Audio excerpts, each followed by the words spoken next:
मुझे बहुत दिनों से रिक्वेस्ट आ रही थी कि ओवर थिंकिंग पर वीडियो बना, और मैं खुद भी बहुत इंटेंस थी ओवर थिंकिंग पे वीडियो बनाने के लिए। मैं बहुत इंटेंसिटी से इस बारे में बात करना चाहती थी, because over thinking is a biggest problem in nowadays. Specially students के लिए ये बहुत ग्रेट प्रॉब्लम बन चुकी है। नॉर्मली लोग बहुत चिल रहते हैं, हम अपनी नॉर्मल लाइफ में देखते हैं लोग बहुत ज़्यादा चिल रहते हैं, ना ही वो अपने फ्यूचर के बारे में सोचते हैं, ना ही अपने फ्यूचर प्लान्स के बारे में सोचते हैं। उनके कोई गोल नहीं होते, वो सोचते हैं जो होगा देखा जाएगा। बट ओवर थिंकर्स की एक अलग ही दुनिया होती है। वो हर चीज़ को इतना ज़्यादा सोचते हैं कि अपना टाइम बर्बाद कर देते हैं सिर्फ सोचने में। एक्शंस तो बहुत दूर की बात, बट सोचने में ही वो अपना मैक्सिमम वक्त बर्बाद कर देते हैं। स्पेशली रात का टाइम ओवर थिंकर्स के लिए एक हार्ड पीरियड ऑफ टाइम होता है। मैं तो इतनी ज़्यादा ओवर थिंकर थी, इवन मैं अभी भी हूँ। मैं सोचती थी कि रात ही क्यों हुई। रात में इतने सारे थॉट्स आपके माइंड में चल रहे होते हैं और आप उसको ओवर थिंकिंग करते हो, बस आपको सुकून ही नहीं होता। नाउ मैं आपको सॉल्यूशन बताती हूँ। Focus on what you can do, not what you can not. उन चीज़ों पे फोकस करना छोड़ दो जो आपके कंट्रोल में नहीं है। ओवर थिंकिंग कंट्रोल करने का ये सबसे बड़ा इलाज है। जो चीज़ें आपकी कंट्रोल में है उन पे फोकस करो, और जो चीज़ें आपकी कंट्रोल में नहीं है, लीव इट ऑन अल्लाह। अल्लाह से बेटर कोई उसको हैंडल नहीं कर सकता। चलो अब मैं आपको रिवॉर्ड की बात बताती हूँ।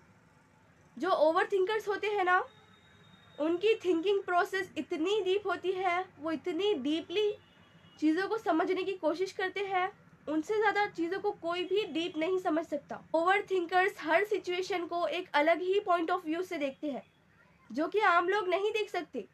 वो हर बात को फील करते हैं, हर बात को गहराई से समझने की कोशिश करते हैं, सो डीप। बट प्रॉब्लम तब आती है जब उनकी सोच इतनी ज़्यादा बढ़ जाती है कि वो अपने आप से ही लड़ने लग जाते हैं। इस सिचुएशन को मैंने भी फेस किया है।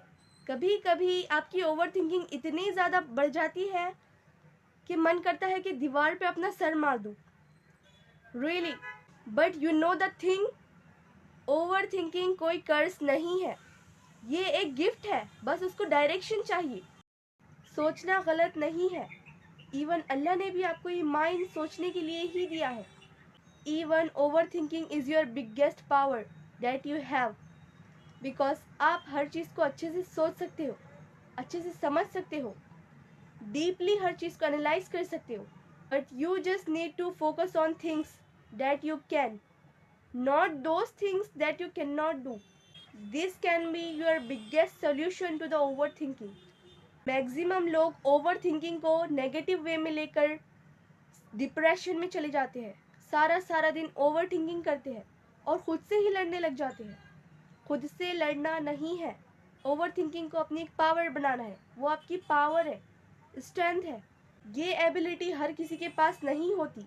लोग चिल रहते हैं, ये एबिलिटी मैक्सिमम लोगों के पास नहीं होती है। मिनिमम ही ऐसे लोग होते हैं जिनके पास ये एबिलिटी होती है। बहुत सारे लोग ओवर थिंकिंग को स्लो पॉइजन समझते हैं, और ऐसा होता भी है।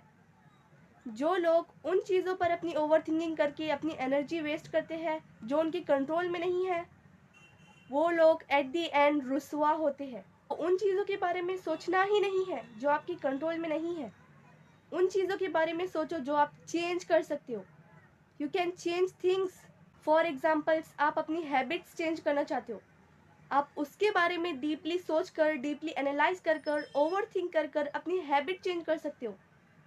ये आपके लिए सेल्फ ग्रोथ भी बन सकता है। Over thinking is a biggest power, you can understand it, you have to understand it. Don't take over thinking as your weakness, because it is a biggest gift to you, it is a biggest blessing to you, जो कि हर लोगों के पास नहीं होती, सबके पास नहीं होती। So please you have to understand, over thinking is a biggest favour that you have. You can focus on things that you can change. It will really help you. It will really help you to improve yourself. That's my point of view about overthinking. Thanks for watching this video.